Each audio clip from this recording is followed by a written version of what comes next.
how then do we get from, or how did this myth come about that that black people have this wealth that we're just spending wrongly, or we're spending in the wrong place?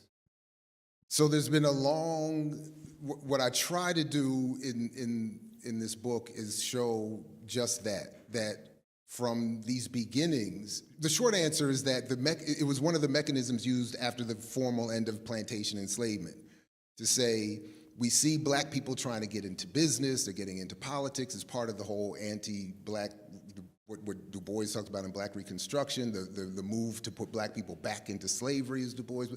It's this wave of propaganda that says that beginning with those cost of living surveys, and then that get trickled down through false reporting and the encouragement of a black business class.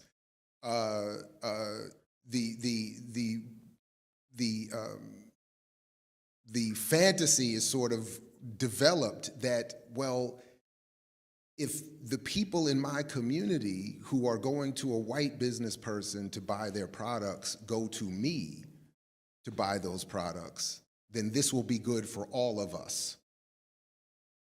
So some of it is, and so I'm not trying, and by no means am I ever condemning people for thinking of this or moving in that direction, and by no means am I condemning all black business as evil. I'm simply saying the idea that it is a solution to the collective national problem of black oppression has been cultivated as a mechanism to stop us from having a real revolution.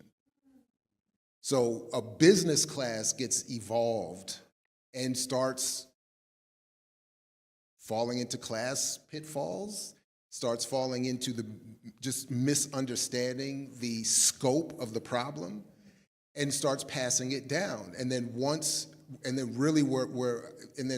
we get to the rise, as I point to another turning point in the post-World War II moment, in the rise of John H. Johnson and Ebony and Jet magazine, and a black press and a black media class, ownership class that recognizes the only way to survive is capturing ad revenue. It's John H. Johnson that creates the Selling the Negro documentary, which is specifically meant to attract ad revenue from white corporations. It's targeting white audiences with the idea that black people aren't a threat.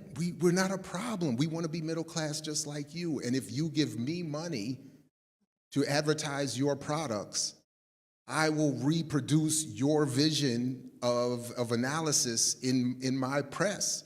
And I will take to my people that black capitalism, black entrepreneurialism is the solution. We don't need certainly communism or socialism. We don't need pan-africanism. We don't need radical nationalism. We don't need any of those threatening movements. We just need to consume better, start our own businesses, and then the white capitalist, the white elite world is loving it. Nixon weaponizes this again in the 70s and says, no, specifically, we're going to redefine black power away from Kwame Ture and them and define it as black business and black mainstream electoral politics.